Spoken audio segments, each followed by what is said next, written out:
Hey basketball guys, we have news. Let's go to more news from the Golden State Warriors, but before that, don't forget to subscribe to the channel and leave your like.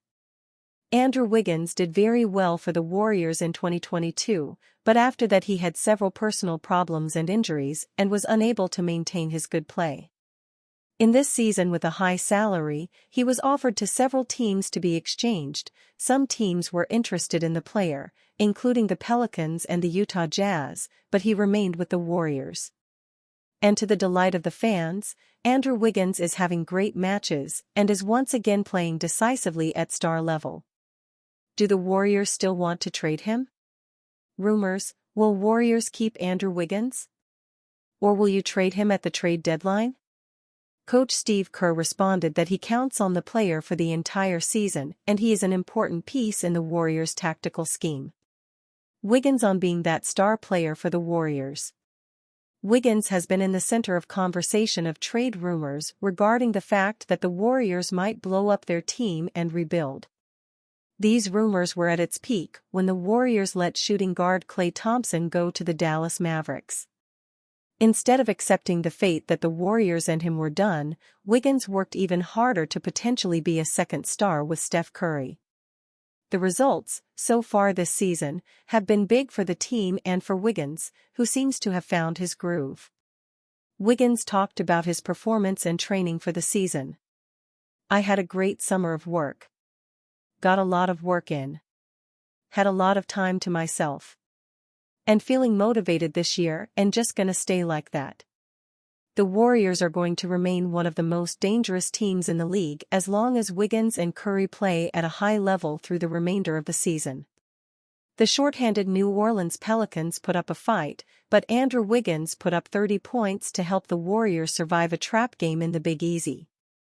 It wouldn't have been a surprise to see Josh Hartnett in the crowd Friday night at the Smoothie King Arena, or an extended performance from M. Night Shyamalan's daughter, because the NBA Cup game between the Golden State Warriors and the New Orleans Pelicans was a trap.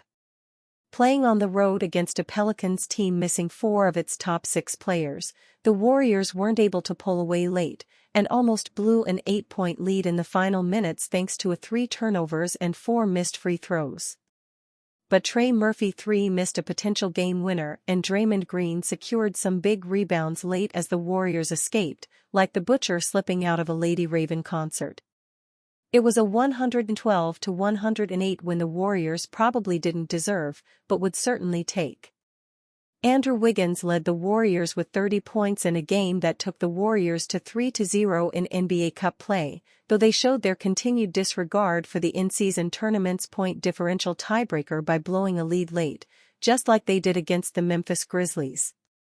He was relentless in going to the hoop, and when he got fouled, he shot a perfect 9-for-9 from the line.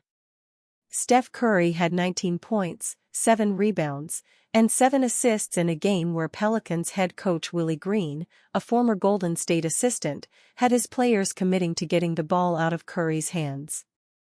The downside was the ball went out of his hands twice in the final 2 minutes, 2 turnovers that turned a comfortable win into a nail-biter down the stretch. Draymond Green also had a late turnover that gave New Orleans new life, plus 4 missed free throws in the last minute. But he secured the rebound after Murphy's late miss, and after his own missed free throw left the Warriors up just 3 points in the final second.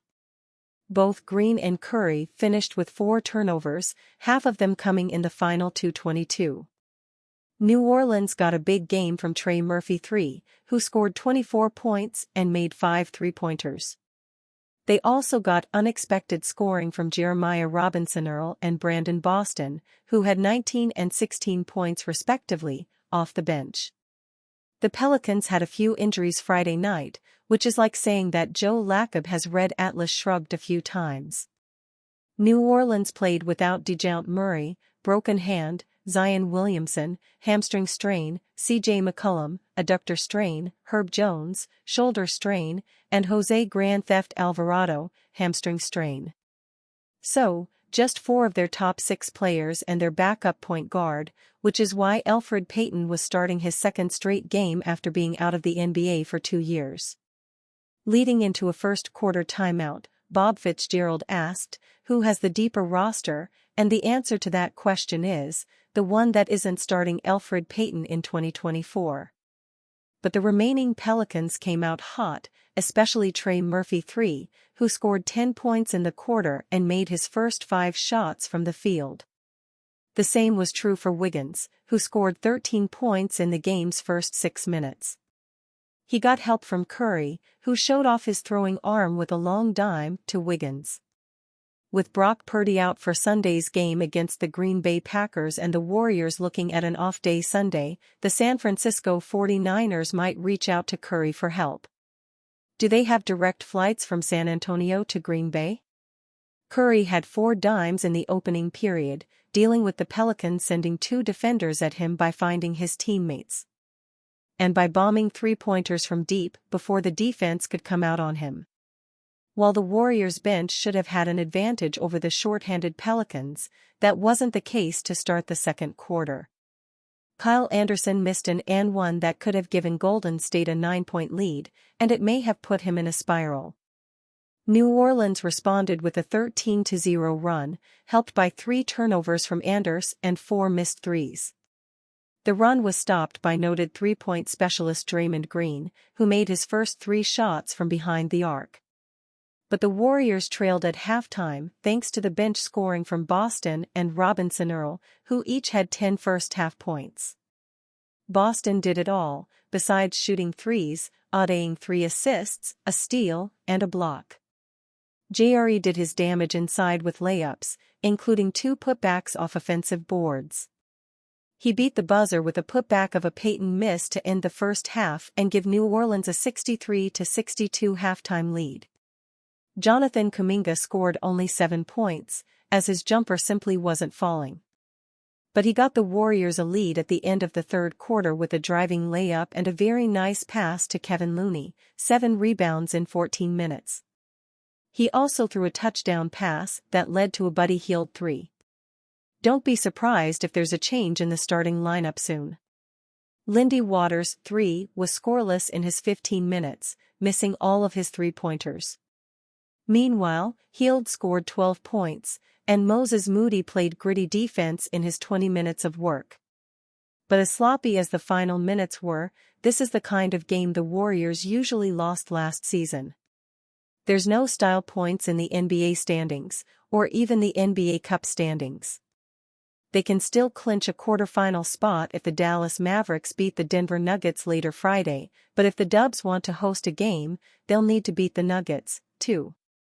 And close the game a lot stronger. Warriors clinch spot in NBA Cup knockout round with Mavs win over Nuggets. After handling business against the New Orleans Pelicans on Friday night, the Golden State Warriors improved to 3-0 in Group C of the NBA Cup. The Warriors have recorded wins against the Dallas Mavericks, Memphis Grizzlies, and Pelicans. Following their win over the Pelicans on Friday, the Warriors turned their attention to a contest between the Mavericks and Denver Nuggets in Denver.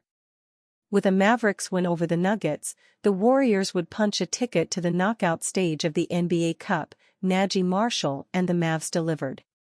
Marshall tallied 26 points in the Mavericks' 123-120 win over the Nuggets on Friday night.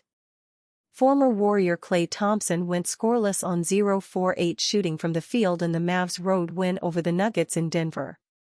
Nikola Jokic tallied a game-high 33 points to go along with 17 boards and 10 assists on Friday, but it wasn't enough to hold off the Mavericks. With the top spot in Group C locked up, the Warriors are guaranteed one of the top 3 seeds in the Western Conference side of the NBA Cup bracket. The Warriors still have one NBA Cup group stage game left on the schedule against the Nuggets on December 3 in Denver. The Warriors are 3-0 in the West Group C with the Mavericks at 2-1 and both the Pelicans and Nuggets at 1-2. The Grizzlies round out the group at 0-2. The Houston Rockets, 2-0, and defending NBA Cup champion Los Angeles Lakers, 2-0, are in first place in the other 2 Western Conference groups. The win-or-go-home quarterfinals take place on Tuesday, November 12, and Wednesday, November 13. The tournament will then advance to Las Vegas for the semifinals on Saturday, November 14.